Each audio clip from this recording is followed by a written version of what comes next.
Hey everyone, welcome back to another hardware news recap for the week. We have a special report for you in this one. I'm at Epic Games. Yeah, no, I'm serious. And we're going to talk about some of the Epic Games layoffs.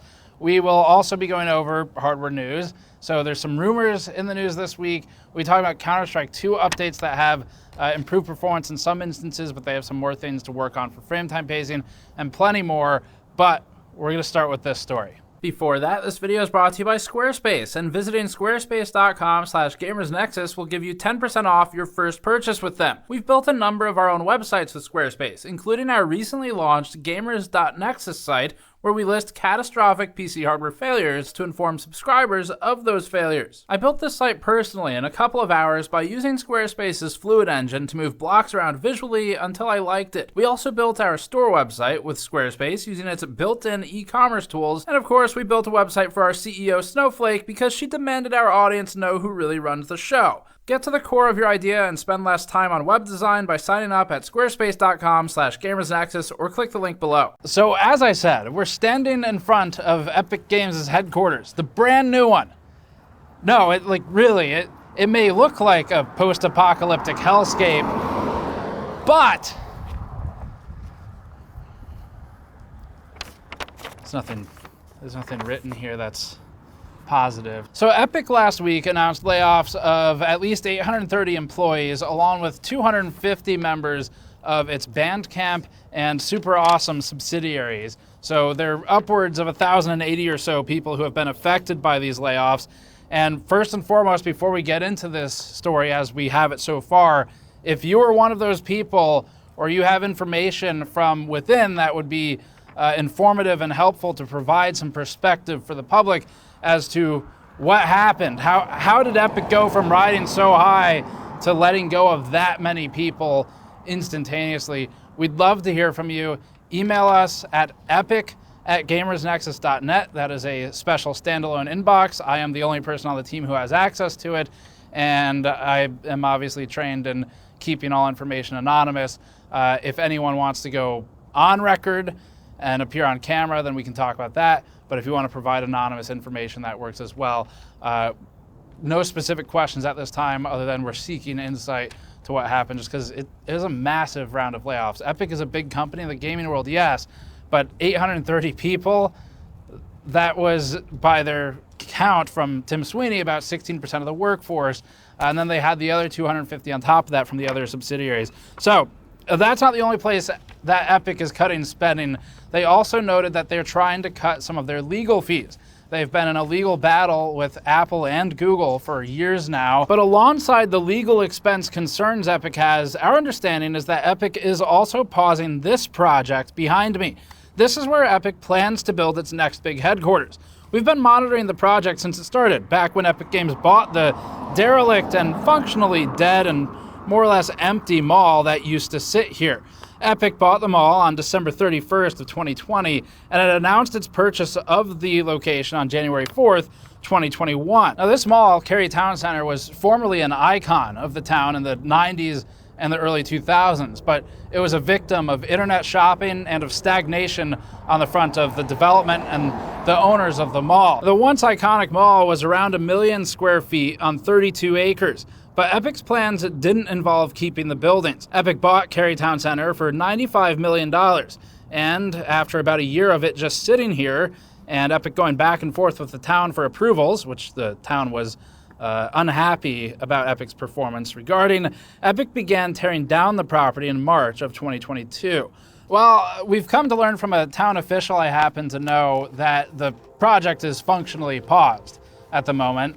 And we checked the public GIS listings as well, and that appears to confirm the case. That's only part of what's going on here. So in addition to the $100 million that Epic spent on this dump currently, and before, to be fair, I can say that, I went there.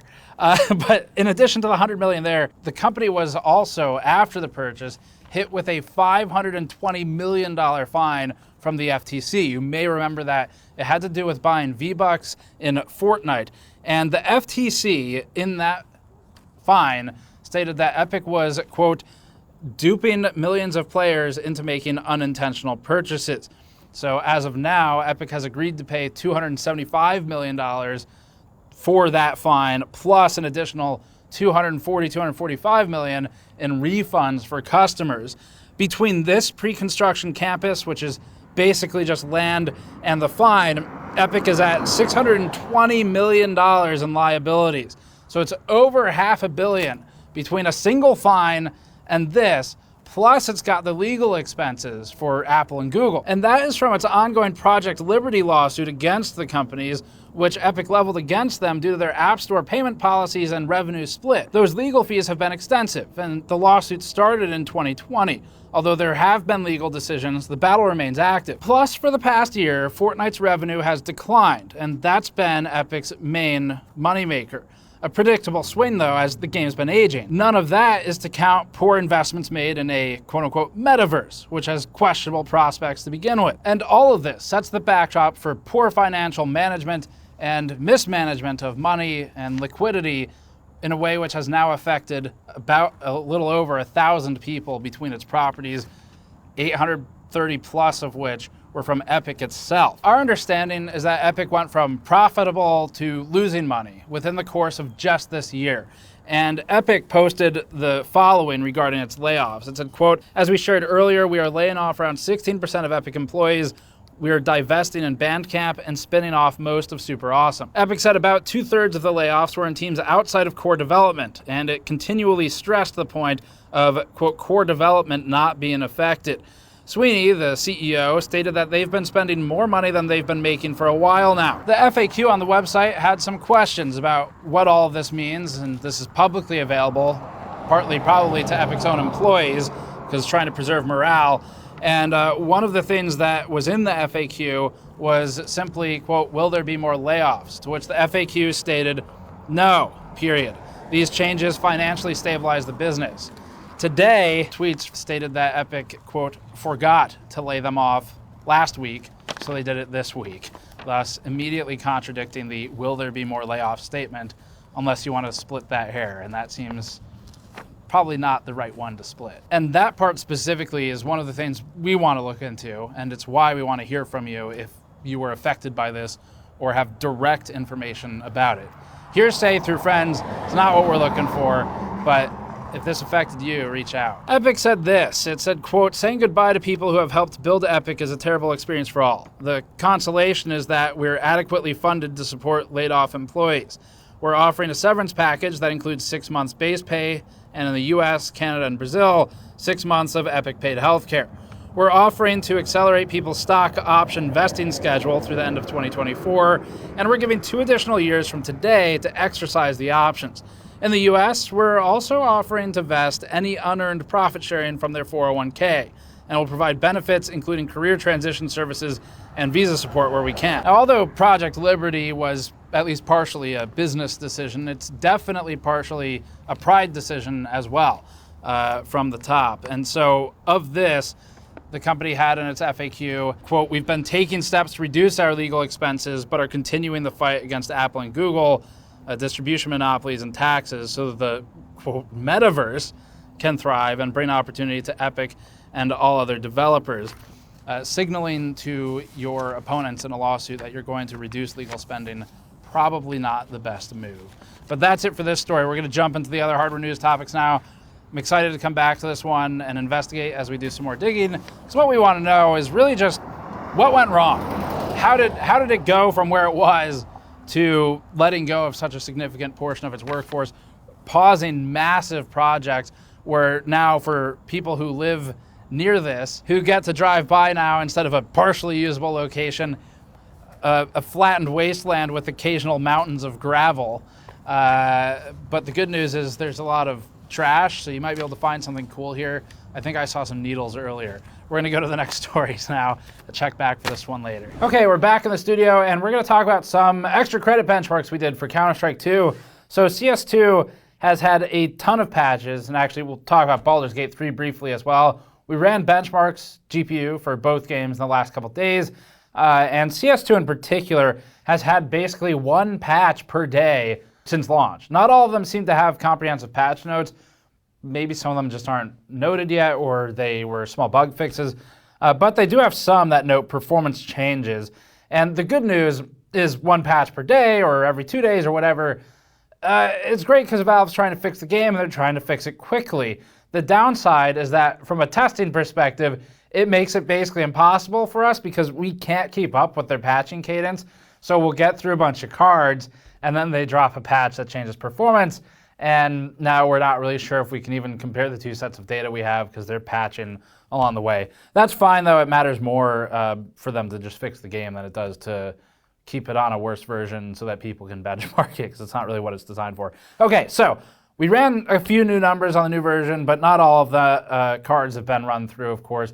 And for those updates, October 2nd, Valve posted these patch notes. They said, fixed a bug with shader compilation when connecting to a server that was causing hitches after connecting. We definitely saw this one. They said, note that these hitches may still exist on AMD GPUs. We're working with AMD to address this. Improved performance of Molotov and incendiary fire extinguishing. We're assuming they mean rendering performance. And various crash fixes. On October 4th, they posted an update that stated this sort of critical detail. Removed the model and texture detail very high setting since it was identical to high. So they're actually changing the game graphics settings now. Although technically they're saying they were the same thing, that obviously brings us some concern for benchmarking purposes. They also say they used to differ by texture filtering mode, but that's a separate setting now. The September 29th changes going back a bit included these, various bug fixes for the Vulkan renderer, which we've now tested, and fixed a rendering issue in the name tag inspect panel. Now with the Vulkan renderer, we ran some quick tests because some of you were requesting those benchmarks previously, and in the last couple days, we noticed that it was generally lower performance than the DirectX renderer, and so we would default to DX11, but if you have a different experience, then let us know. And more importantly, let us know what hardware you're on, the CPU and the GPU, because that may be affecting it. Now, we've also found some bugs of our own. Notably, when watching a replay, we've noticed that the weapon switch and the weapon firing and carry animations don't seem to line the models up with the player hand models. It doesn't look like that in gameplay, so that's kind of weird. We're not sure what's going on there. Valve also introduced a bug that we found, I think a couple days ago, where it broke replays entirely for us, but we found a workaround. We had to basically load into a match and then quit, and then the replays would load. But if we didn't do that, loading a replay would just insta-crash the game in most instances. And when it didn't crash, we had concerns, obviously, of the performance maybe being affected anyway. So we ran some quick tests with all this in mind to see if there's any improvement. And we did see some improvement in frame time pacing, which is one of the things that Valve is trying to fix with the shader compilation issues they had. So we did see some improvement there, and we saw some improvement in performance consistency, but that was one of the biggest problems we had with the first round of benchmarks, is that it seemed like the game was sporadically really bad performance sometimes, and in a way that wasn't predictable. So we talked about this a lot in our launch benchmarks. There's a whole section on it if you want to see more of that, but there were some problems with shader compiling and just sort of consistency issues in general. So our RTX 4070 1080p results were affected by this last time as well, and we ran it with the new patches because these issues could have happened on any card, and they did happen on other cards also. So it was almost like an RNG. And we said this then too, but it's like rolling the dice on if you get a good run or not. And at some point, that's just the game's natural performance, even if the card doesn't make any sense to perform that way. So the first note then is that when we retested the 4070 with the newest patches, we got way more appropriate, but still low scaling results with an 8% lead over the RTX 3070. That makes a lot more sense, but they're still way closer than they should be based on the performance difference in some of the other games we've tested more recently. So there's still some work here for Valve to do. The problem previously, though, was that it wasn't clear whether the occasionally really bad results were from a particular card, driver, test execution, the game itself, but the randomness and effectively beta launch status of the game made it likely the game. It's good that Valve is pushing so many fixes, though, especially for performance. The less important downside, again, is that it affects how much we can really benchmark. So for now, we can at least state that the new runs of some of the cards have improved with less volatility, randomly tanking the performance. AMD does still have some problems. Valve is right about that. And we have a CPU benchmark in the works, but after that one goes out, we're probably going to wait a while for Valve to hit a more steady a stable launch so that we're not worrying about patches constantly coming out and changing performance or game graphics settings. One other thing, NVIDIA was seeing FPS in excess of 500 in its original reflex testing it published in an article. So we noticed that was on an RTX 4090 with a 12900K, and that was in its overpass testing. And we weren't able to replicate those results. So we asked NVIDIA, hey, what are you doing to get these numbers? And they said that they are using a bot match with only 6 bots, and they're not firing at each other. So they're disabling the bot combat, basically. So it's a methodological difference. The only thing that really matters is the relative scaling, not the absolute FPS number. We say this all the time. As long as their relative scaling card to card is the same as in a real match, that's really what's important here. We haven't tested their way. We're not sure if that's the case or not. But our method doesn't produce numbers that high, and that's because we're testing it in a way that's more realistic to the actual gameplay in our belief. And so with actually a full match and with combat, especially with smoke grenades and incendiaries, which are both in our test bench pass, the frame rate is much lower as a result of those things. But we think it's way more representative. Anyway, the replay system's clearly a buggy mess from Valve. The game is getting better at least, but as for Baldur's Gate 3, we had a couple updates there as well. Intel, as we understand it, is working on a general DirectX 11 improvement driver again, and this may affect the Baldur's Gate 3 performance. So where we were able to work around its issues with Vulkan in the previous testing, it sounds like Intel is working to address the DirectX 11 performance issues with frame time pacing, and Baldur's Gate may get improvement there. So if they do, we'll follow up. We'll just probably do it in a news video like this because it won't be enough for a full standalone. Up next, the Intel Arc A580 GPU has been a long time coming. Intel actually originally debuted this card in a spec sheet about September of 2022, and we covered it back then, but it hasn't launched yet. So there's been a new leak from Austrian retailer Geizhals, which posted a product page for the ASRock A580 Arc GPU, and that's in the Challenger series of ASRock's lineup. And that card has some pictures and specs that were found by Momo_US and posted to Twitter. As a reminder, if you had forgotten, the A signifier is what marks the generation, the architecture for Intel Arc cards. So that's going to be Alchemist.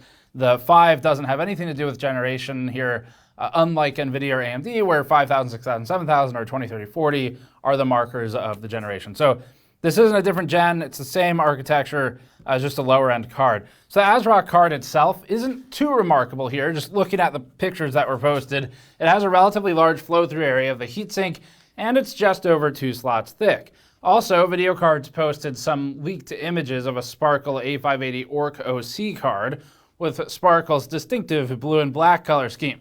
The A580 is listed as having 8 GB of GDDR6 VRAM, a 175 watt TGP, and 24 XE cores. This is in line with the initial specs published by Intel over a year ago now, again in September 22, but it hasn't published anything official about the card since. About 2 months ago, it showed up in the Geekbench results database, indicating that someone's been testing out the new GPU, and Momo_US also posted these leaked slides showing the Arc lineup and timeline. Intel is allegedly marking the RX 6600 and RTX 3050 as the main competing products to the A580.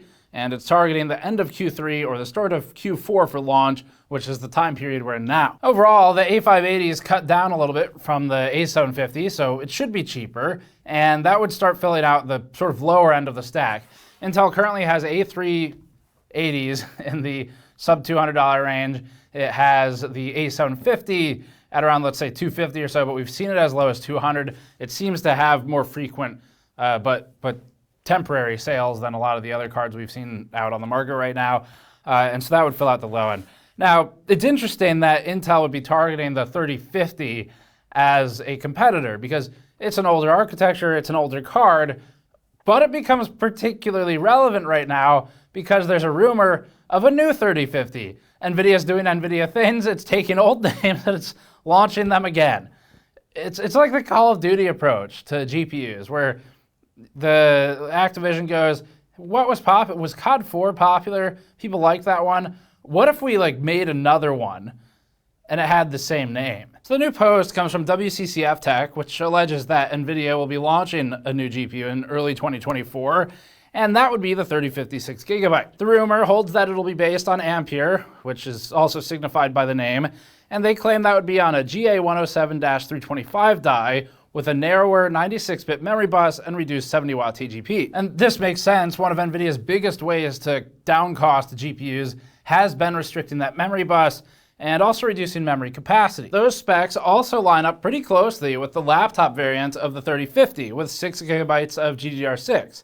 So it's possible NVIDIA is just respinning it into a discrete card for desktop. The big thing here to us is the possibility of a newer and more powerful GPU that doesn't need any additional power aside from the 75 watts the PCIe slot can provide per spec, even if it is from a last-gen architecture. It's an underserved part of the market these days, the no power connector GPUs, especially from NVIDIA, and that's with the most recent offerings being the GTX 1650 and the AMD RX 6400, both of which are 4 gigabyte cards, along with the Intel Arc A580. There's still no sign of the RTX 4050 though, or the GTX we don't know which they're gonna choose, but that one was previously rumored to be arriving in June of 2023.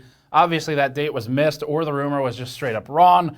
And as far as actual cards that have launched at the moment, Intel is really the only company keeping the entry level alive in terms of new things. And that's with, again, the A380. Hopefully the A580 falls in that same sub $200 price class because it's desperately needed.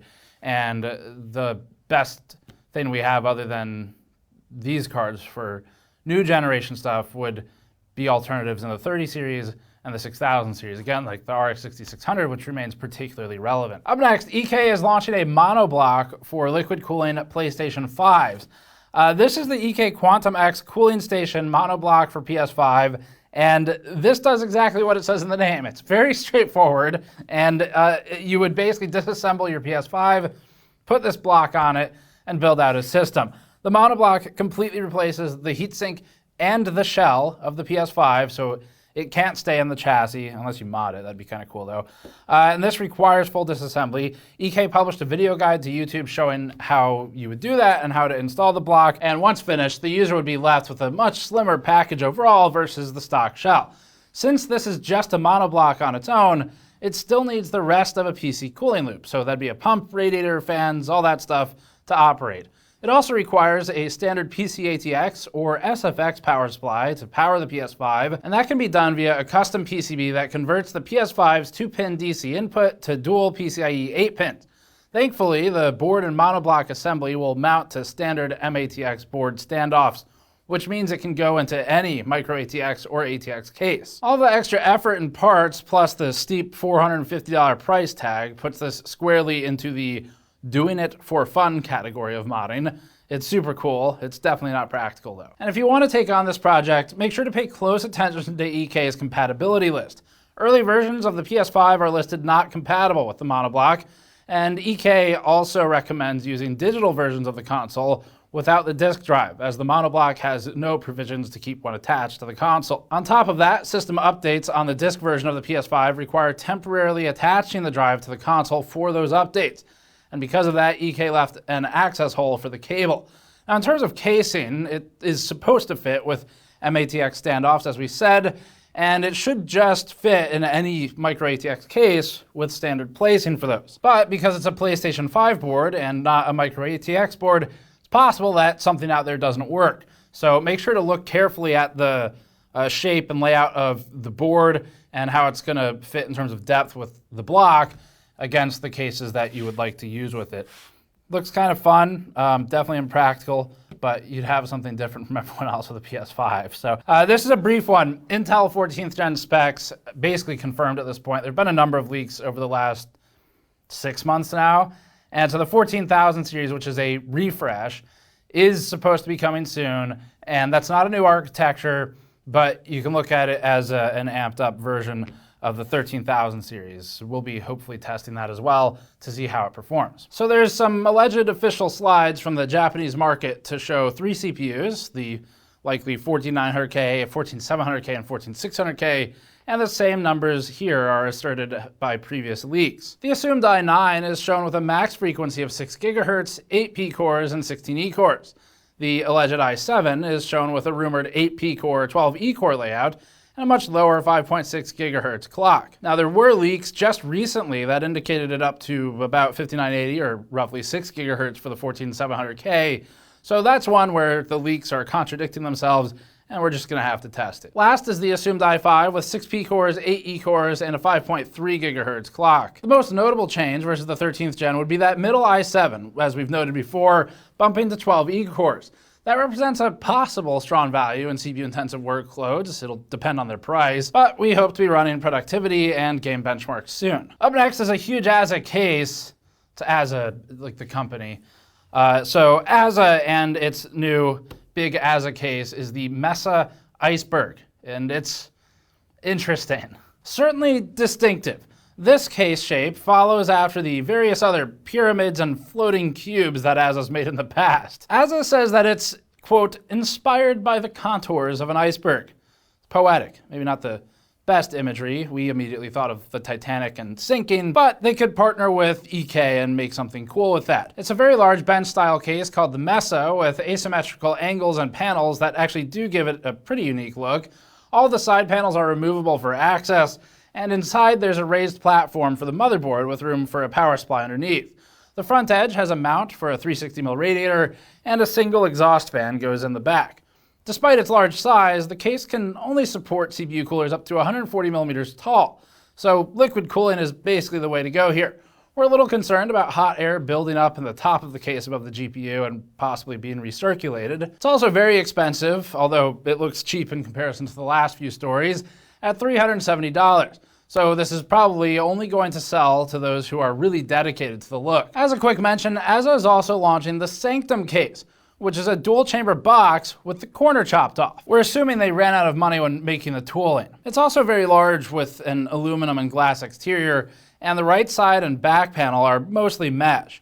This one supports at least 8 fans and multiple radiators. Up next is an update to Windows. Exciting, we know, but this one actually brings the long-promised changes of RGB control integration. So Windows 11 can now natively control some RGB LEDs and lights and peripherals, and the new feature is called dynamic lighting. This leverages the OpenHID lamp array standard and should be available in the latest round of updates. It's part of the personalization menu, and it allows control of color and effects per device. Multiple manufacturers have partnered with Microsoft, including Asus, Logitech, and Razer.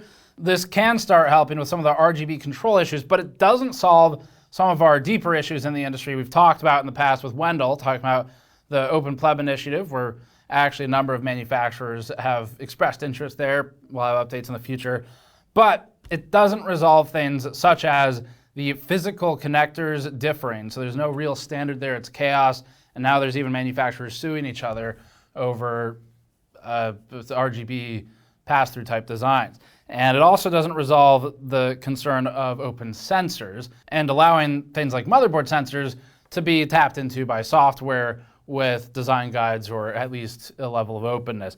But this is, in theory, a move in the right direction to unify at least RGB control, which is absolutely chaos right now. It's a complete mess. And getting around vendor locks and the necessity for multiple RGB software programs on the same system would be a big move forward. In practice, full control is only guaranteed on a select list of devices, with more on the way in the future. If you want the update now, make sure you have Windows Update set to get the latest updates as soon as they're available. So that's it for this hardware news recap. As always, thank you for watching. Subscribe for more. And as a reminder, we have the charity drive going on where we're giving 10% of our store revenue to Cat Angels, the local cat shelter we've worked with for a number of years now, over the next couple of weeks. And so if you want to contribute to them and to us, you can grab something on store.gamersnexus.net. Thanks for watching. We'll see you all next time.